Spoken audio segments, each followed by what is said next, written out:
This next topic is called cancelling an accidental. Previously, we talked about accidentals where you have the sharp, you have flat, and you have the natural signs. So what we'll be talking about now is to see how we can cancel those accidentals and make them ineffective. So we'll show you some examples just so we can understand exactly how this works.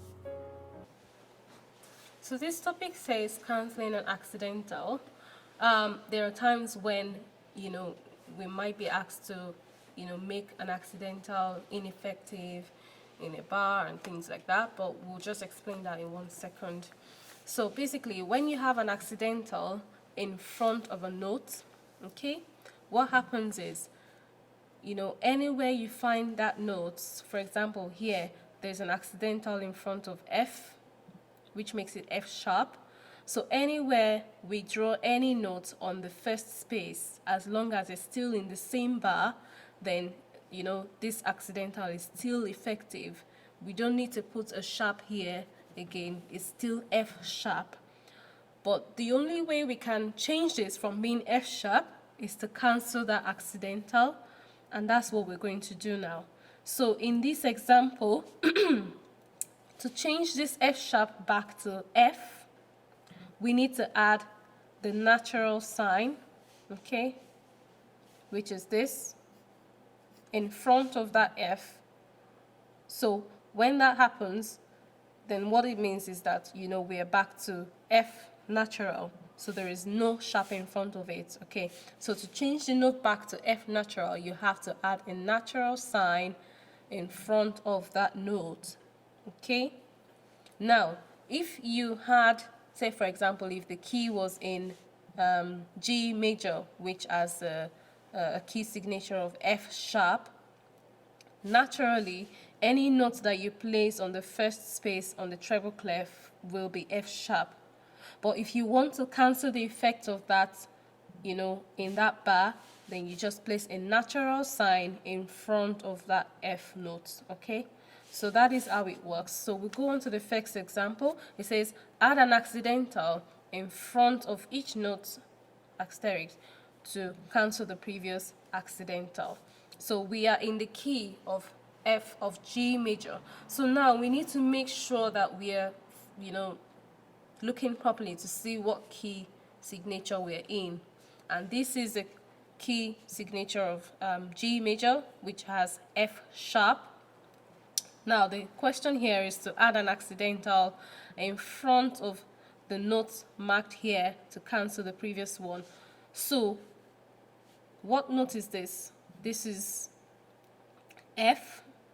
Now if you look previously before then, we need to know what accidental they're asking us to cancel. So if you notice here, there is a natural sign in front of F. Normally in the key of G major, you have F sharp. So a natural sign was added here, and that made this note F. But if we want to cancel that effect of the natural sign and then take this back to F sharp, then we need to add a sharp sign here. As long as it's still within the same bar, okay? As long as it's still within the same bar, if you want to cancel that accidental, then you need to add another one. But if it's in another bar, then you don't need to do anything. For example, let's assume this is not here, okay? And then we have F in this bar. So we don't even need to do anything here because it's still F sharp because there was nothing added to it in the first place, okay? So now we go on to example 1B. This is this scale of D major, which has the key signatures of F sharp and C sharp. Okay, remember when we talked about the scales of C, G, D, and F major. So in this scale of D major, we have the key signature of F sharp and C sharp. So the first accidental here is on G. So that means this note here is G sharp. But we need to add an accidental to this G here to cancel the effect of this. So what do we need to do? Just put in a natural sign. So that takes this back to G natural. Okay, so that's all done. The next bar, you have C natural. Okay, now if we want to cancel the effect of this C natural, what we need to do, if you look at the key signature, C has already been sharpened. So what we're looking to do is to take this back to C sharp. And all we need to do there is to include a sharp sign, just as we saw in this first example. And that's it. So if you go through the other examples, that's how it works. Okay. In terms of a flat, here we have a scale of F major with a key signature of B flat, and this note here is E flat. So if we want to cancel the effect of this E flat on this other E note, all we need to do is just add a natural sign, and that's all. The next exercise, exercise 2, it says, name each note marked with a number. Okay? The letter name is enough if it does not have an accidental, but think about the key signature, okay? And any accidentals from earlier in the bar. So we've already been given the answers to this 1 and 2. So they want us to name each note marked with a number. So this has already been named in the bass clef. This is the second space, which is C. In the bass clef, the second line is B, but because of the key signature, it has to be B flat. So you need to make sure that you include that flat in front of it. So it's not written as this, B flat, no. So when you're writing it out, you write it out this way, B and then the flat sign. Now, this is a marked note here, and this is the second line in the bass clef, okay? And the second line in the bass clef is a B. But now we need to take notes. Remember, it says take note of accidentals from earlier in the bar. If you look earlier in this bar, there's a natural sign which has been added to this B, and it hasn't been cancelled. So what that means is that this is still a B natural. So let's just include this B natural, okay, because it has an accidental there. Normally in this key signature you have B flat. So the reason why we are putting a natural sign is because in this key signature is meant to be B flat, okay? So now we go on to number 4. The first line in a bass clef is G. There's no accidentals before now, nothing there. Key signature, there's nothing affecting the line G. So the next line here is B. Now, if you look in this bar, there's been no accidentals on B. Then if you look on this key signature, B has been flattened already, so it should be B flat. Okay? And the last one here is the space below the first line, okay? And that is F.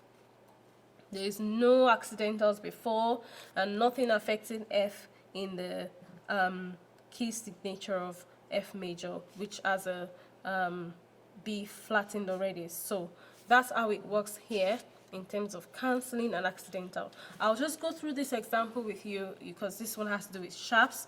And here is the key signature of D, excuse me, the key signature of D major, which has F sharp and C sharp. Now, the first marked note here is the fourth line on the treble clef, which is F. And now, in the key signature, oh sorry, that's not F, that's D, okay? So in the key signature here, there's nothing affecting D, so we just place that there, D. Now, the second line on the treble clef is a G, right? And here we have a sharp on that G. So it's not just an ordinary G, it's a G sharp, okay? And this here, the space above the last line on the treble clef, it's a G, okay? Now, this is still not an ordinary G, even though it's not on the same, line as the previous G, but the fact that it's still not G, then this sharp still affects it because it's still in the same bar. So we should take note of that. So they might place the same notes on a different octave. So this here is a distance of an octave, right? So it's just a higher G, like you're singing do, do. It's the same sound, but it's just on different octaves. Now this here is 4, and we have F, and remember F sharp. And here we have C. Now, if you look at this here, there's been a natural sign added to the C, so C natural, okay? And the last one here, we have another C. Now, this is a C, but we need to find out if it's C natural or if it's C sharp, or we just need to know. So let's go back to the very beginning of this bar and see the very first place we find the note C. Here we can see C has been naturalized with a natural sign, okay? And then here it's gone back to sharp, so it's been sharpened again. So from this point onwards, C has been sharpened, and we don't see anything else happening to it even up till here. So that means it's still C sharp. So that's how you walk through this example. Just do more exercises, and hopefully you will get better with this.